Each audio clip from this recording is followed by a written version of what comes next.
Hi, I'm Rowena Hale, and the night everything broke was 2 a.m.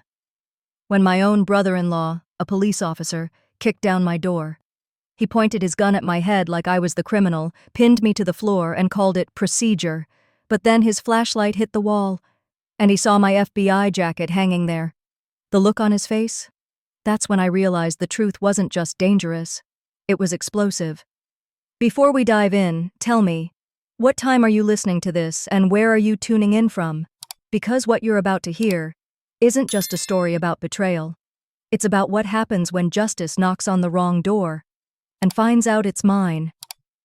The house was silent except for the faint hum of the fridge and the soft crackle from the old radio on the counter. I sat at my small kitchen table, papers spread out in neat rows, a half-finished cup of coffee cooling beside my elbow. I'd been reviewing reports from an ongoing case, routine work that usually kept my mind steady. Darius, my husband, was on a night shift at the precinct, and I'd been grateful for the quiet. It was late autumn, that part of the year when the air outside carried a chill even through closed windows. The smell of coffee grounded me as I skimmed another paragraph, circling a phrase, jotting down a note in the margin. My sweatshirt, an old FBI training pullover, was faded and soft from years of wear. The world outside was asleep. Then, from nowhere, headlights swept across the living room wall. I frowned, thinking maybe Darius had come home early. But the light stayed. It wasn't one car, it was several. Before I could stand, heavy boots pounded against the porch. A sharp command cut through the night. "Police, open up!" followed by the unmistakable sound of something slamming hard against wood. My pen dropped. The door burst open with a crash so loud it seemed to shake the house. The radio fell silent as if even the static knew to disappear. A blinding beam of light hit my face. I raised a hand to shield my eyes, but it didn't matter. Within seconds, I was shoved to the ground, my cheek scraping the tile. Hands pressed against my back, my arms twisted painfully. Cold metal snapped around my wrists. The weight of someone's knee dug into my spine, forcing the air from my lungs. "Subject contained," a voice barked. "Possible firearm in hand." That voice, I knew it. "Riker?" I gasped, barely managing to turn my head. My brother-in-law's tone was like steel, impersonal, stripped of any trace of family. "Stay down, Rowena." My own kitchen, the place I made Sunday pancakes where I laughed with Darius, had turned into a crime scene. I saw my coffee cup hit the floor, shattering, the dark liquid spreading over my notes, seeping into classified pages like a slow, spreading wound. "Riker, what the hell is this?" I tried to lift my head, but someone pushed me back down. "Stay still," he repeated. His flashlight swung wildly across the room, cutting through the dust and chaos. And then it stopped. On the wall, above the coat rack, hung my FBI jacket, dark navy with the bold yellow letters, the one I wore during field training years ago. For a moment, no one moved. The only sound was my own uneven breathing. Riker's flashlight trembled slightly, and I saw his jaw tighten. The other officers looked between us, confusion flickering across their faces. They hadn't expected this. None of them had. I turned my head just enough to meet his eyes. My voice was steady, cold. "Still think I'm your suspect?" No one answered. The silence stretched, thick enough to choke on. Then, without a word, Riker stepped back. The others followed his lead, their boots leaving wet prints across my kitchen floor. One officer murmured something. "She's bureau?" But Riker cut him off with a look. The metal cuffs stayed on a few seconds longer before someone finally released them. My wrists throbbed, red rings already forming. They didn't apologize. Riker holstered his weapon, his expression unreadable. "Miscommunication," he muttered finally, his tone clipped and shallow. Then he turned and walked out, his team filing behind him as if the wreckage they'd left behind wasn't worth a second glance. The night swallowed their footsteps. I sat there for a long time on the cold tile, the smell of burnt coffee mixing with dust and sweat. Through the broken doorway, I could see the faint glow of my neighbor's porch light flickering. Faces peeked out from behind curtains, curiosity without compassion. I pressed my palms to the floor, trying to steady my breath. The house felt smaller now, tainted. The walls, once comforting, seemed to close in. A miscommunication. That was what he called it. No warrant, no warning, no apology, just humiliation, delivered by family. I stood slowly, flexing my sore hands. My reflection in the dark window looked like a stranger, hair disheveled, sweatshirt torn at the sleeve, eyes rimmed with fury I refused to let spill over.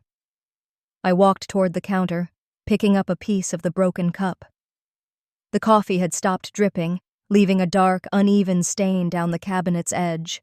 That jacket still hung there on the wall, swaying slightly from the force of the earlier chaos. It used to stand for purpose, integrity, the idea that justice meant something. Tonight, it mocked me. They wanted to scare me, to remind me that power was a weapon, not a promise. I picked up the cuff keys they'd left behind, the metal still warm, and placed them beside the broken cup. My fingers trembled, not from fear, but from something sharper. They wanted me scared, I whispered to the empty room. They should have known better. When I finally walked toward the door, the porch light flickered once, then went out completely. The air outside was still, heavy with the scent of rain about to fall. By dawn, my house was quiet again, but the whispers had already started. By the time the sun crept over the rooftops, the house had settled into an eerie calm. The smell of stale coffee lingered in the air, mixing with the faint scent of splintered wood. I hadn't slept. I'd tried, but every time I closed my eyes, I saw the flashlights again. The chaos, the way his voice sounded when he said my name like I was a stranger. I opened the front door carefully, stepping over the cracked frame. The morning light poured across the porch, harsh and unforgiving. The damage looked worse in daylight. Wood splintered around the hinges, bits of metal from the latch scattered like shrapnel. The pieces of my shattered mug still lay near the threshold, edges catching the sunlight. Mrs. Carter, my neighbor across the street, was out watering her hydrangeas. She didn't wave like she used to. She just paused, hose in hand, pretending to adjust the nozzle while her eyes flicked toward me and then away again. Two men walking their dogs slowed down as they passed. One whispered something, and the other gave a low whistle. I caught just enough to make out, "Heard she's under investigation." A woman near the corner added softly, "Even her brother-in-law had to arrest her. Must have been bad." Their words hit harder than the raid itself. The way gossip moves, quiet, steady, unstoppable, it seeps into everything. I'd faced interrogations before, but nothing like this. Rumors don't need evidence. They just need repetition. I stood there, arms crossed, looking at the wreckage of my front door, then at them. "You can stop pretending I can't hear you," I said, not loud but firm enough that they froze mid-step. The woman flushed, the man coughed, and they both turned quickly down another street. Inside, the silence felt heavier than before. I made a list in my head. New locks, a door repair, maybe an alarm upgrade, then realized I didn't even know if I'd still have clearance after today. My phone buzzed on the counter. "Marla." I hesitated before answering. A dozen unread messages already blinked on the screen. "You should have stayed quiet, Ro," the first one read. The next, "You always overreact." Then another, "You embarrassed him. You embarrassed all of us." Each word carved a deeper wound. When I finally called her back, her tone was sharp, controlled. The same voice she used when she wanted to sound righteous. "You just couldn't let it go, could you? Marla, your husband broke into my house. Do you even hear how insane that sounds? He was following procedure," she snapped. "If you'd just done what they said, none of this would have happened. You made him look bad in front of his unit." My jaw tightened. "I made him look bad? He handcuffed me in my kitchen, Marla." "Well," she sighed, as if talking to a child, Maybe next time you should think before you challenge authority. Not everyone has your stubborn streak. There it was, the tone that said she believed every lie he told her. That she saw me not as family, but as an inconvenience. Tell Riker I'll send him the bill for the door, I said, and hung up. I stood still, phone in hand, staring at my reflection in the black screen. For a moment, the silence pressed in again, the same kind of silence that follows betrayal. Thick, suffocating, impossible to explain to anyone who hasn't lived it. By noon, I forced myself to get dressed and drive to the field office. The ride was short, but each stoplight felt longer than it should have. I walked in through the side entrance, where no one usually pays attention, but today every pair of eyes seemed to find me. Conversations dimmed. Someone nudged another agent and whispered. Agent Cole, my supervisor, spotted me almost immediately. Rowena, he said quietly, motioning toward his office. His smile didn't reach his eyes. He closed the door behind us and lowered his voice. There's a formal complaint. Let me guess, I said. Excessive resistance? He nodded, looking uncomfortable. Local law enforcement filed it this morning. Of course they did. I assume they didn't mention the part where I was thrown to the floor in my own house? Cole sighed. You know how this works, Ro. It's not about what happened. It's about perception. You're too visible right now. Just lay low for a while. I stared at him. Lay low? I'm the victim here. His voice softened, full of the kind of pity that makes your stomach turn. Sometimes being right isn't enough. That was the moment I realized the system I'd served for over a decade would never protect me from itself. When I got home that evening, the house felt foreign, like someone else had lived here and moved out in a hurry. Every creak made me tense. I checked the locks twice, then sat at my desk, staring at the chaos I'd left the night before. Files, broken glass, coffee stains.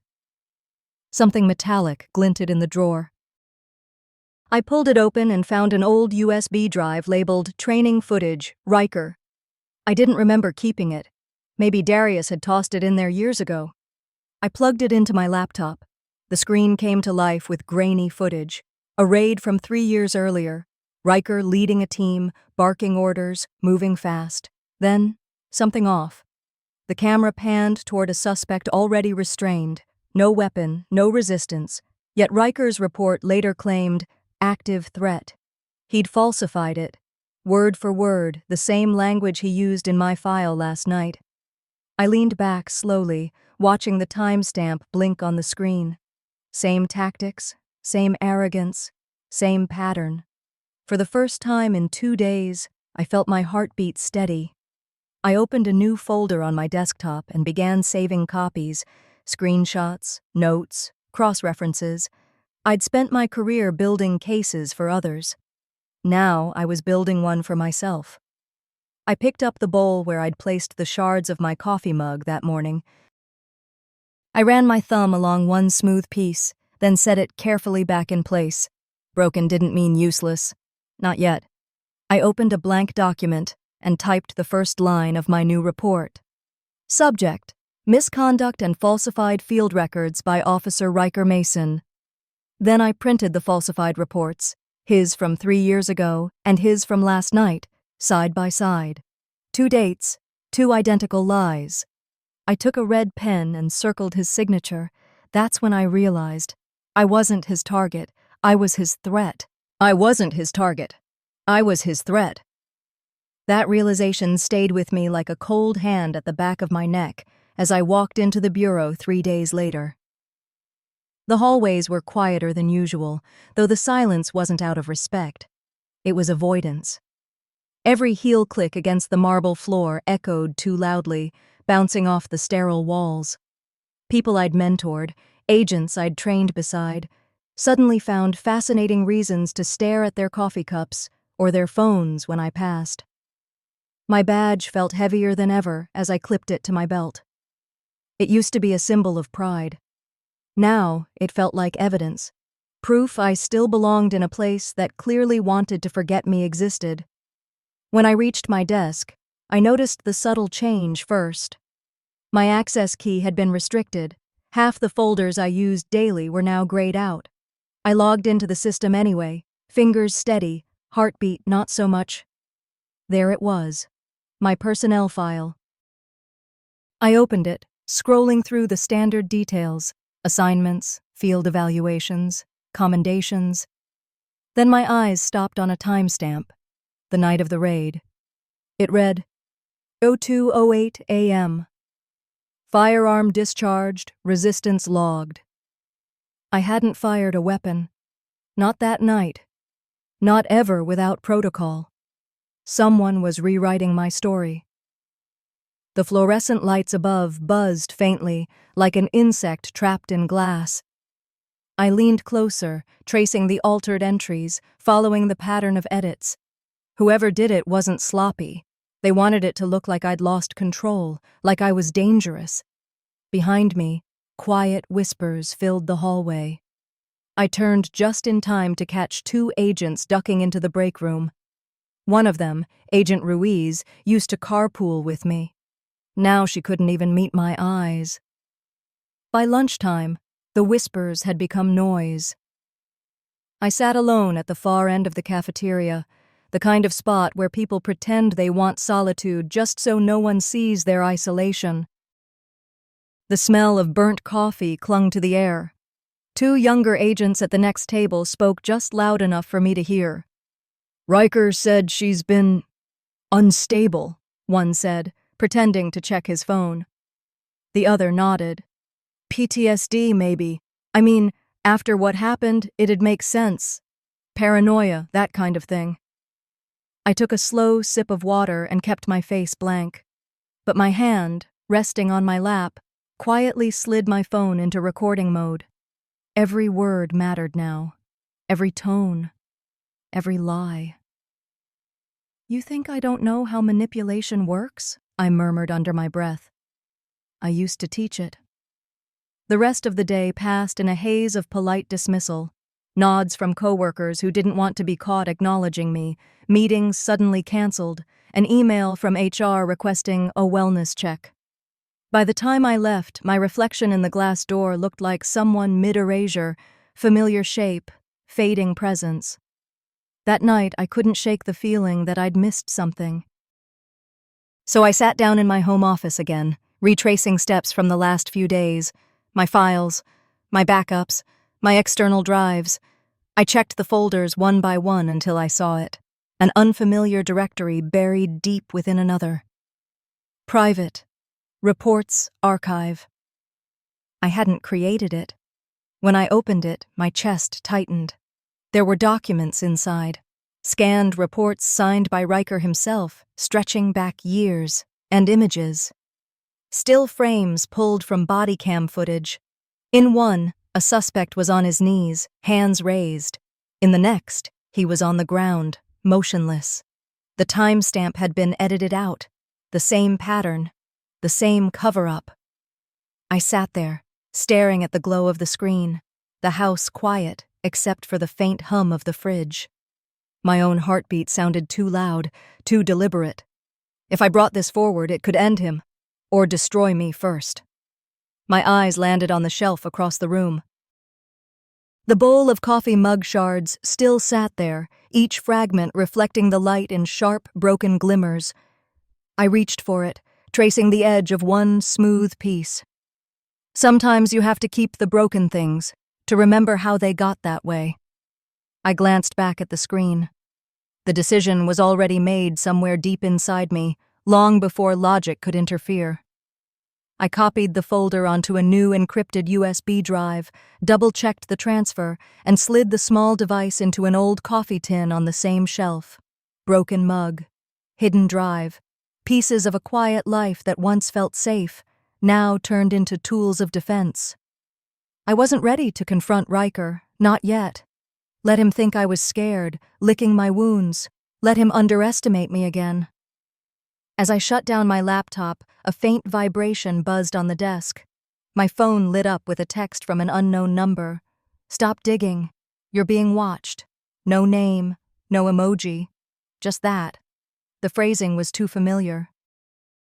It had Riker written all over it. I stared at the message for a long moment, then slowly smiled. "Good," I whispered to the empty room.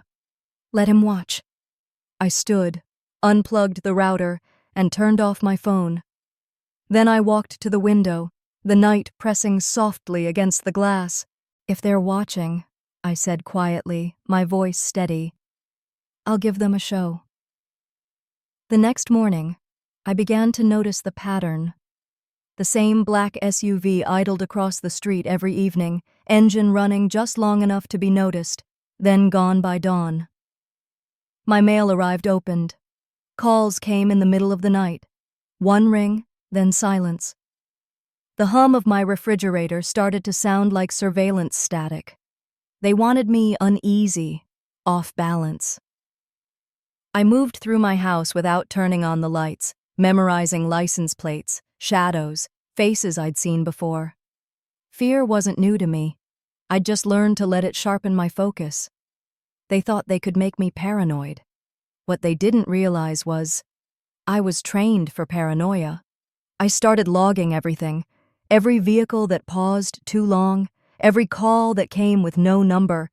Each day was quiet, but the air itself felt wired, like the house had become an observation post, and I was both the watcher and the watched. A week passed before my sister called. Marla's voice was its usual mix of concern and accusation. "We're having dinner on Sunday. You're coming, right? Riker will be there. We all think you two should talk." Talk. That word again, always a prelude to dismissal in my family. Still, I agreed. It was time to look the man in the eye. Sunday evening, I drove to Marla's home, the same brick colonial where birthdays used to mean laughter and burnt lasagna. Now, even the welcome mat looked judgmental. Riker was already there, uniform pressed, badge glinting under the dining light. He smiled, that professional, public smile he'd perfected, and rose to greet me. "Ro," he said softly. "Good to see you out and about." "Likewise," I replied, keeping my tone even. Dinner was a strained performance. Marla passed the salad like we were on national television, pretending not to feel the tension. Every movement felt choreographed. Every sentence rehearsed. Halfway through, she broke the script. "You really overreacted that night, Ro. He was just doing his job." The fork paused in my hand. I placed it down slowly, the metal clicking lightly against the plate. "If that's his job," I said, looking directly at her, "maybe someone should review his methods." The room went silent. Even the clock on the wall seemed to stop ticking. Riker's jaw tightened. His smile didn't falter, but his eyes, those betrayed him. That subtle, familiar flash of warning, a look I'd seen him give suspects right before things turned ugly. I took a sip of wine and leaned back, letting him see the faintest trace of a smirk. Marla coughed nervously, pretending to check her phone. "Let's not do this here," she murmured. "I'm fine," I said softly. "Perfectly fine." When dessert came, I excused myself to take a call. In truth, I just needed a moment, not to escape, but to make sure the small recorder I'd hidden under the table was working. The tiny red light blinked once. Perfect.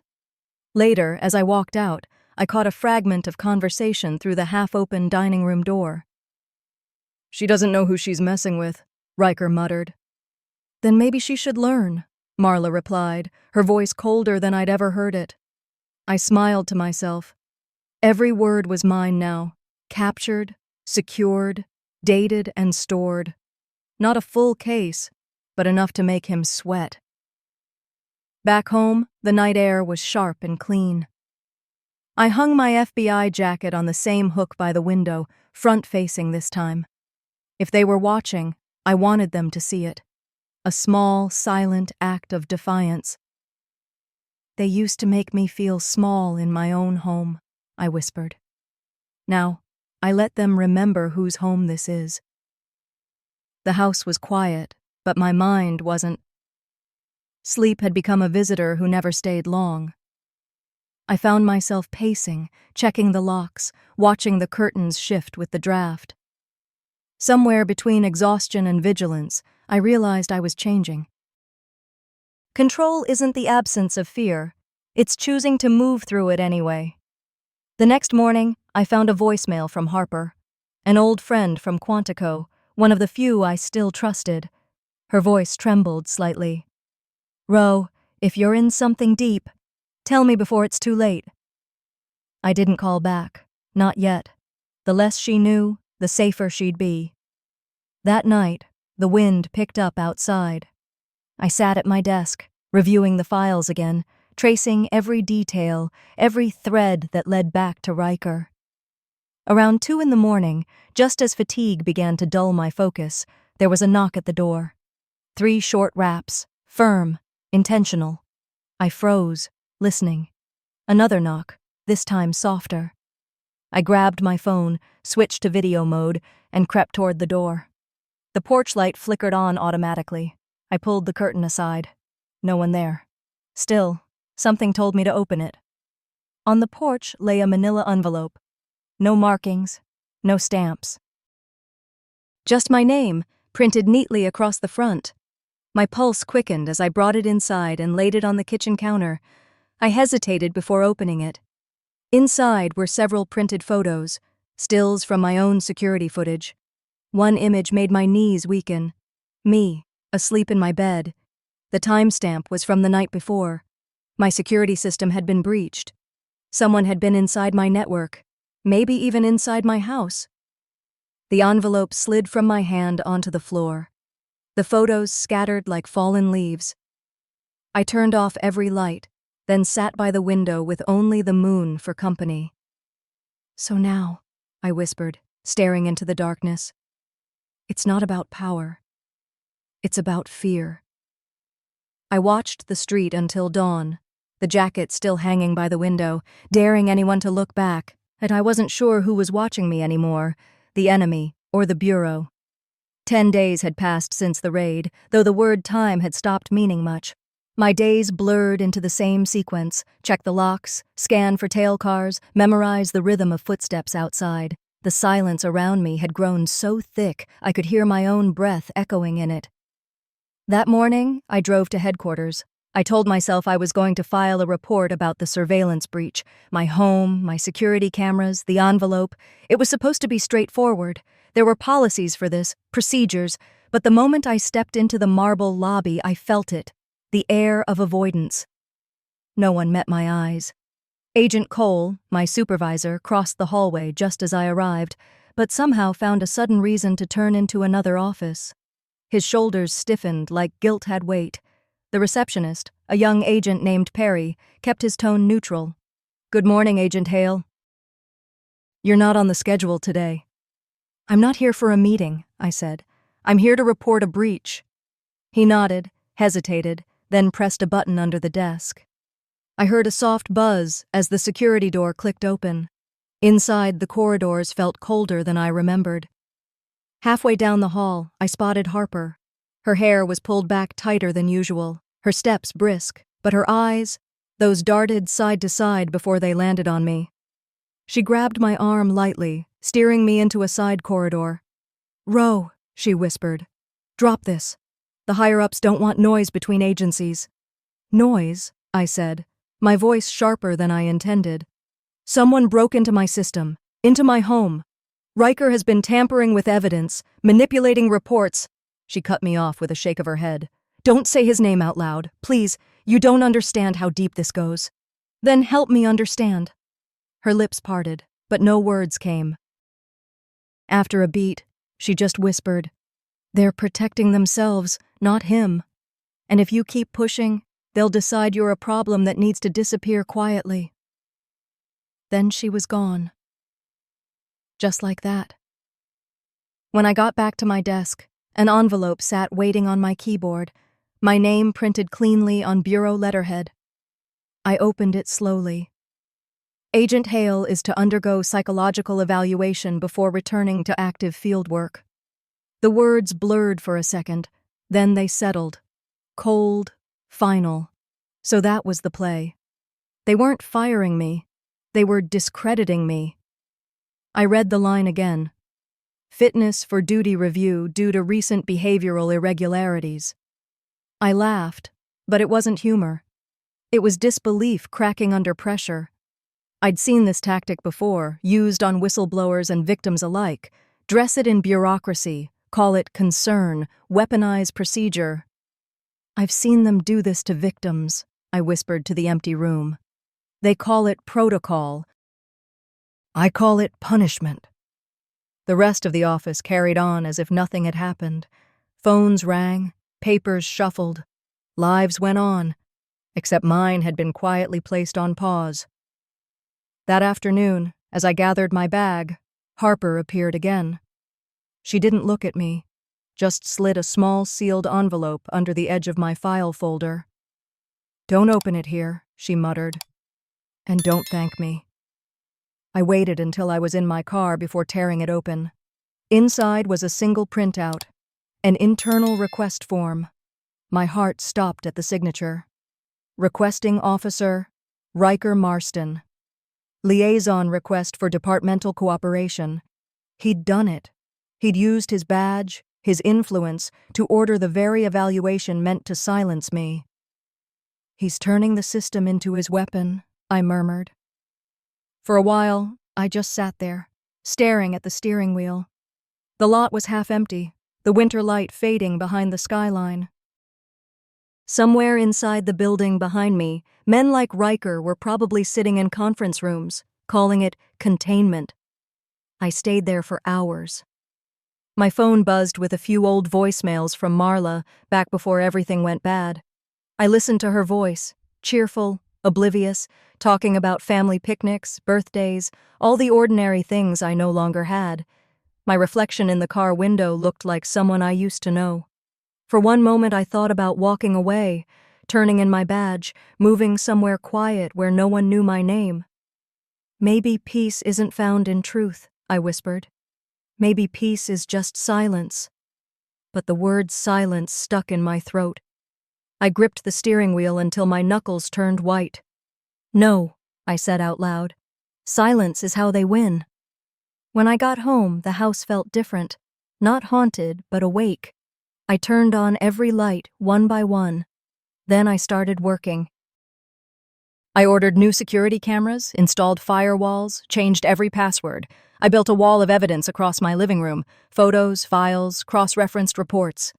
My handwriting covered every sticky note, names, dates, connections. In the middle of it all, on the table, sat the coffee mug I'd once broken. I found one of its larger fragments and glued it back in place. It wasn't perfect, but it held, like me. Piece by piece, I began to understand the shape of my own case.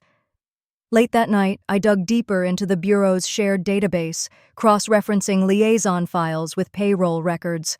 I followed a trail of internal memos until one document stopped me cold.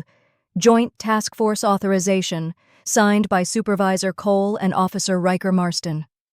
The date? 2 days before the raid. The raid hadn't been spontaneous. It had been sanctioned, approved, planned. I printed the memo, folded it neatly, and stared at the signatures at the bottom. "You didn't just cross a line," I whispered. "You built a bridge and walked all over me." I slipped the paper into my safe and turned the lock. For the first time in weeks, my voice didn't tremble. They wanted to make me disappear quietly, but I had already started making noise. 2 weeks after the raid, my badge meant nothing. It hung from a lanyard on my kitchen chair like a relic from another life. My bureau clearance was suspended, my logins frozen. I couldn't step inside a field office without an escort. But that didn't matter. I didn't need a badge to find the truth. I started working from Harper's old apartment in Northern Virginia, a place so anonymous it could have belonged to anyone. The curtains stayed drawn, the hum of traffic below my only company. My laptop sat on the small dining table, surrounded by coffee cups, notepads, and half-eaten sandwiches. They thought taking my badge meant taking my access, I murmured to myself as I opened a database mirror I'd coded months earlier. They forgot I memorized the codes. Every keystroke became an act of rebellion.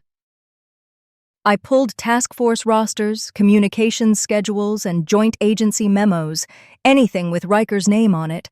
Piece by piece, I mapped the web he'd built. My fingers trembled sometimes, not from fear, but from the strange thrill of taking back control. Late one evening, someone knocked. I froze, hand hovering near my phone. Then a familiar voice whispered, "It's me." Harper stepped inside, shoulders tense, her eyes scanning the room before she spoke. "You shouldn't be here, Ro. They've flagged your name in internal comms. They're calling you compromised." I couldn't help a dry smile. "Good. That means they're worried." She sighed, handed me a small thumb drive, and rubbed her temple. "I shouldn't even have this. It's encrypted, but it links Riker to a private contractor, Patriot Shield. They were under investigation 3 years ago for falsifying evidence in a narcotics case." "Of course he'd use someone like that," I said quietly. "It's dangerous, Ro." "If they trace it back to me—" "They won't," I interrupted. "I'll make sure of it." For a long moment we said nothing. Then she added, "You look different." "I am," I said simply. After she left, I sat staring at the flash drive between my fingers. The weight of it felt heavier than it should have. One small piece of plastic, holding the power to ruin him. Or me. The hum of the refrigerator filled the silence, and suddenly, a memory surfaced. A family barbecue last summer. Riker holding court in his uniform, telling jokes about paper agents who'd never seen real action. Marla laughing, brushing off his arrogance like it was charm.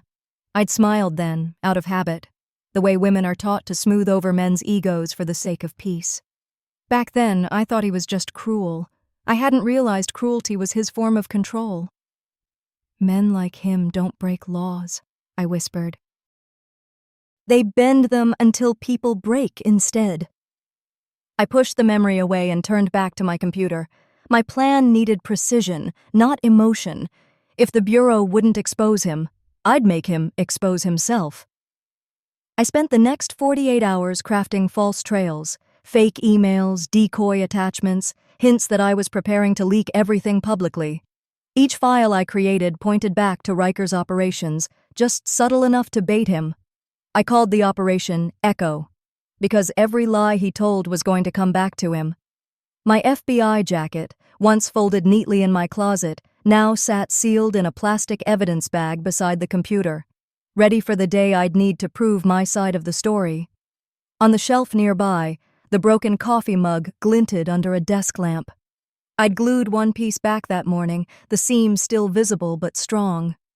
Maybe that was what survival looked like, cracks sealed but never erased. On the third night, I received a text. "Marla, please stop. He's scared." I just let it go. For a moment, I just stared at the words. Scared. The irony made my stomach twist. I started typing a reply. So was I. The night he pointed that gun at me, but before hitting send, I deleted it, then wrote something simpler. "Tell him I'm done hiding." I powered off the phone. That night, the apartment was silent except for the clicking of my keyboard. The plan was ready. All I had to do was let it breathe. I sent an anonymous tip through an encrypted portal, embedding a false whistleblower link that pointed to one of my decoy folders. The location it listed, an abandoned warehouse near Fairfax. If Riker was as arrogant as I knew him to be, he'd take the bait himself. Men like him never delegate when their pride's on the line. Hours later, a notification popped up on my screen. A motion alert. One of my cameras, hidden in the warehouse, had gone live. Through the grainy feed, I saw headlights, then the unmistakable outline of Riker's SUV. He stepped out, flashlight in hand, weapon holstered but ready. He moved fast, alone, sweeping the room. No warrant, no backup. Just pure ego. I watched as he yanked open a file cabinet, rifled through drawers, muttering to himself. The recording caught everything: his entry, his actions, his face. My pulse pounded, but I didn't flinch. This was what I'd been waiting for. The computer's fan whirred, the live feed glowing across the dark apartment. I leaned closer, whispering, "Smile for the bureau, Officer Marston. This time you're on camera." A soft ping echoed through the room. A new alert on my laptop. One of the files I'd uploaded earlier had just been accessed. Not by him, by someone inside the bureau. I stared at the screen, the cursor blinking, my reflection faint in the glass. And now, I wasn't sure who was the prey anymore. 3 weeks had passed since the night everything shifted, the night I realized the watchers had started watching each other. The tension around me hadn't lifted, but it had changed shape. The silence was no longer empty, it was loaded. Something was happening inside the bureau, and for the first time, I wasn't the only one under scrutiny. That morning, my phone buzzed on the table. Unknown number. I almost ignored it, until I heard the voice.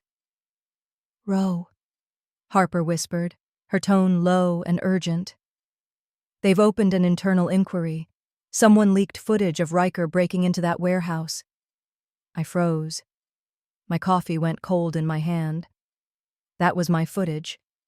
But I hadn't sent it to anyone outside the encrypted network, which meant someone inside had done it. "The press is running with it," Harper continued. "They're calling it a possible cross-agency corruption scandal." For a second, I didn't speak. Then I laughed softly, not out of joy, but disbelief. Maybe corruption doesn't stay buried forever. But relief didn't last. If the footage was out, the Bureau would trace its origins, and that meant me. Later that afternoon, I got an email from my supervisor, Cole. "Come by the office." Just an informal conversation. I sat in my car outside headquarters for a long time before going in. The city felt strange, like a chessboard where every piece was moving in silence. When I finally entered the building, the air felt thick. No greetings, no small talk. Cole was waiting in his office, smiling like someone who'd practiced in the mirror. "Rowena," he said warmly, "good to see you. You've been through a lot. Let's just clear the air." He gestured for me to sit. A manila folder rested between us on the desk. He slid it toward me. "If you sign this statement, just confirming that the raid was a misunderstanding, we can close the investigation and reinstate your position quietly." "Quietly," I repeated, staring at the folder. He nodded. "You know how these things go. Everyone wins." "No," I said, my voice steady. "You win. He walks, and the truth disappears again." Cole's jaw tightened, though his smile didn't fade. "Be careful, Rowena. There's only so much noise one person can make before the Bureau stops listening." I stood, leaving the folder untouched. "Then it's a good thing I'm not speaking to the Bureau anymore." His smile cracked then, just a flicker, before I walked out. That night, my phone rang again. Marla. Her voice was shaking, the sound of tears buried in every word. "They're suspending him, Ro. Riker's been pulled off active duty. They're saying he violated procedure. He says you did this. You've ruined his life." I took a breath, closing my eyes. "He ruined mine at 2 a.m. when he thought power made him God." There was silence, then a soft sob, followed by the faintest whisper. Maybe he went too far." "Marla," I said quietly, "I'm not your enemy." But she hung up without a word. By morning, retaliation found me. I stepped outside to the sound of my car alarm blaring. My windshield was shattered, glass glittering across the pavement like frost. A police citation was tucked neatly under the wiper. Improper parking. The handwriting was familiar, Riker's kind of petty. I couldn't help but laugh. Of course. One last tantrum before the fall. That day, I installed new cameras, this time not hidden. I wanted them to see. If anyone came again, there'd be no more shadows, no more silence. Around dusk, Harper called once more. I could hear the tension in her breathing. Ro, it's official. The Bureau's distancing itself from him. They're launching an investigation into interagency abuse of power. For a long moment, I didn't speak. My throat felt tight, like years of swallowed words were finally pressing to get out. They said it out loud, I whispered. It wasn't vindication, it was acknowledgement. And somehow, that meant more. That evening, I made coffee. My old mug, the one I'd broken and glued back together, sat on the counter. I poured slowly, watching the dark liquid swirl. No leaks, no cracks. Not perfect, I said softly, but whole again. That was me, scarred but strong. When institutions fail, conscience becomes the last courtroom. I took a sip, the bitter taste grounding me. Then my phone buzzed again. A new message. Harper, don't contact me again. They traced everything back to your system. My hand trembled slightly as I reread it. It didn't make sense. She'd helped me, warned me, protected me. Now she was cutting me off, or being forced to. I turned toward my laptop. The Bureau portal still glowed on the screen, my credentials active for now. Then, slowly, the screen flickered. The FBI logo pulsed once, twice, before fading. Access revoked. I leaned back, the hum of the computer filling the silence. So they weren't cleaning the house, I whispered. They were burning it, and I was still inside. For a moment, the reflection of that dying blue logo shone across my face. Then the screen went dark. They wanted to erase me. Instead, they lit me up. 4 weeks after the raid, I woke to a storm of missed calls. Harper, old colleagues, even numbers I didn't recognize. My phone buzzed until it slipped from my hand onto the carpet. I sat up, heart thudding, and opened the news. The footage was everywhere. Riker breaking into the warehouse. The timestamps, the weapon, the voice, his voice, barking orders to no one, tearing through drawers, muttering curses.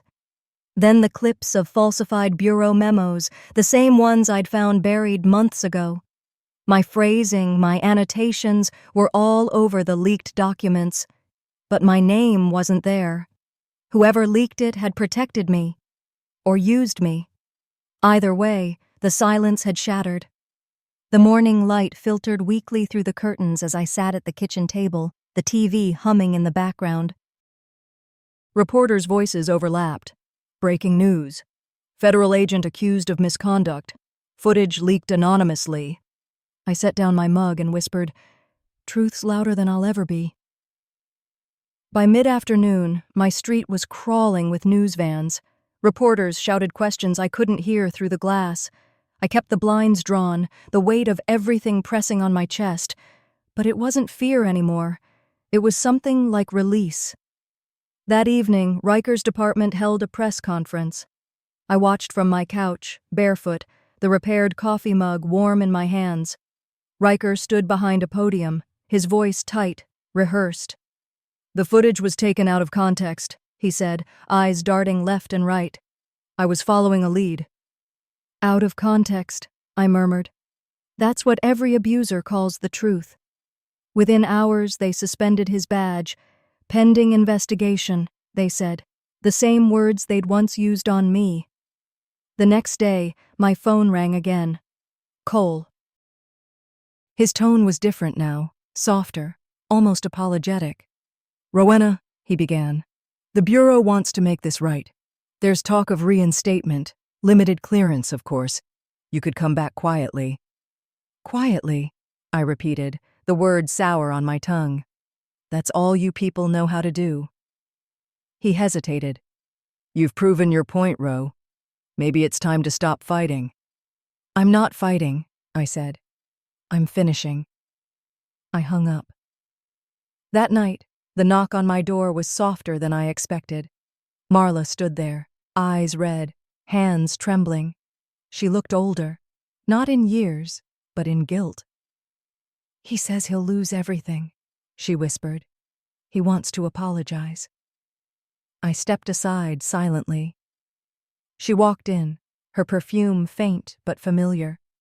We sat across from each other at the dining table, the hum of the city outside like a faraway heartbeat. "He pointed a gun at me, Marla," I said quietly. "And you told me to forgive him." Her lip trembled. I didn't understand. I met her eyes. "You didn't want to." The words landed between us like a verdict. She began to cry. Not loud, not dramatic, just quiet tears that seemed to weigh her down. I slid a box of tissues across the table. "Forgiveness isn't denial," I said softly. "It's distance." We sat like that for a long time. Two sisters, finally stripped of illusion. When she left, she didn't say goodbye, only nodded, as if we both knew this was an ending. After she was gone, I turned to the evidence board that had consumed my life for months. The photos, the timelines, the printed reports. The FBI jacket hung on its hook, still in its plastic sleeve. I took it down, folded it neatly, and placed it in a box. It no longer represented shame. It was closure. Only one thing stayed on the wall, a single line I'd printed from the Bureau's ethics manual. "The truth will set you free, but first it will make you an enemy." Outside, the sky had begun to darken, and the news droned on about Riker's resignation for personal reasons. The Bureau issued a statement thanking him for his years of service. I turned off the TV. No smile, no tears. Justice doesn't always announce itself. Sometimes it just stops knocking. I walked into the kitchen, poured fresh coffee, and set it down beside the repaired mug. The sunlight from the window hit it just right, catching the faint crack that ran through its center. I traced it with my finger, whispering, "You can't unbreak a cup, but you can still drink from it." The mug held steady. No leaks, just strength in the flaw. I shut down my laptop for the night, but before the screen went dark, a new message appeared. No sender, no signature. Subject: "Thank you for what you did. It needed to happen." Attached was a single document, an internal memo marked "Confidential." It confirmed that Riker's case had triggered a federal review into officer misconduct across 3 departments. I sat there for a long while, staring at the screen. My eyes softened. Maybe the echo reached farther than I thought. The street outside was quiet. For the first time in months, I opened my front door and stepped out. The air was cool, the city still half asleep. I stood on the stoop, breathing, the world vast and ordinary again. "I don't need a badge to serve justice," I whispered. And for the first time, I believed it. The world outside my window was quieter now. The noise, the headlines, the stares, they'd all faded. In their place came something softer, slower, peace. Autumn had crept into Virginia, painting the trees gold and rust. My life, for the first time in years, had rhythm again. Coffee in the morning, long walks by the Potomac, the stillness that follows when chaos finally runs out of breath. One of those mornings, as sunlight slid across the kitchen counter, I found an envelope in my mailbox. No return address, just my name written in block letters. I turned it over in my hands, heart steady but curious. Inside was a police badge, scratched, worn, heavy, and a small note folded around it. "I'm done pretending. I'm sorry." No signature, but I didn't need one. The metal glinted in the light, its surface dull where fingerprints had worn it smooth. Riker's badge. I sat down at the table, staring at it for a long time. I didn't cry. I didn't smile. It wasn't forgiveness. It was finality. Apologies don't rebuild what power destroyed, I murmured. But maybe they stop the bleeding. I placed the badge in a drawer, shut it gently, and let the quiet return. Weeks passed. The Bureau issued a press statement, not about me, but about new reforms for interagency coordination and oversight. No mention of names, no acknowledgement of the fire that started it all. Still, I knew. The silence meant they'd learned something, even if they'd never say it out loud. I used to want recognition, I thought as I read the report online. Now I just want prevention. Life, surprisingly, began to rebuild itself. I started teaching again, this time at a nonprofit that trained young women in law enforcement ethics. The classroom was small, the chairs mismatched, but the faces were bright and hungry to learn. During one session, a trainee, barely 22, raised her hand. "Agent Hale," she asked, "did you ever regret speaking up?" I paused, smiling faintly. Regret the cost, maybe. Not the truth. Her eyes softened, and I saw in her the same fire I once had, the one that nearly consumed me but also set me free. That night, after class, I drove home through the quiet streets of Alexandria. My apartment felt lighter now. The shadows that used to linger in corners were gone, replaced by the smell of fresh paint and the hum of a new beginning. A few days later, Marla showed up at my door. She looked smaller, worn down. She carried a small box tied with string. Inside were old photos, 2 little girls with wild hair and scraped knees, standing in front of a fishing pond, grinning. We shared tea at the table. The silence between us was thick, but no longer bitter. "He left the state," she said finally. Her voice trembled. "Good," I replied. "Let him start somewhere he can't hurt anyone." She nodded, eyes glistening. "You were right." "You always were."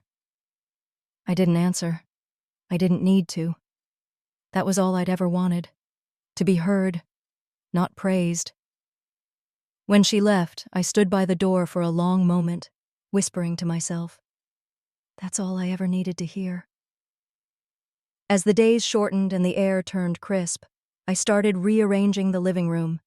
The evidence board was gone. Every pin, every photo, every red line connecting pain to proof. In its place, I hung pictures of mountains and open skies. But one thing remained, the repaired coffee mug sitting on the shelf near the window. I poured coffee into it, the liquid steaming gently, and traced my thumb over the faint golden seam where it had once cracked. "Maybe healing isn't about erasing scars," I whispered. "Maybe it's about knowing where they lead." That weekend, I drove to the Potomac at sunrise. Mist drifted low over the water, turning everything silver. The badge Riker had sent lay in my pocket, cool and weighty. I stood by the river's edge for a long time, then tossed it in. The ripples spread outward, wide and slow, catching the early light. "Some justice doesn't need witnesses," I said softly. "Just courage." As I turned to leave, my phone buzzed. A new message from an unknown number. "They're starting a task force named after you. Project Echo. Thought you'd want to know." I stared at the words, a quiet smile tugging at my lips. "Echo," I murmured. "Fitting. Justice doesn't whisper forever." Driving home, sunlight flickered across the dashboard. I rolled down the window, the wind cool against my face, carrying the faint scent of the river. I thought about everything. The night they broke my door, the fear, the isolation, the long climb back to myself.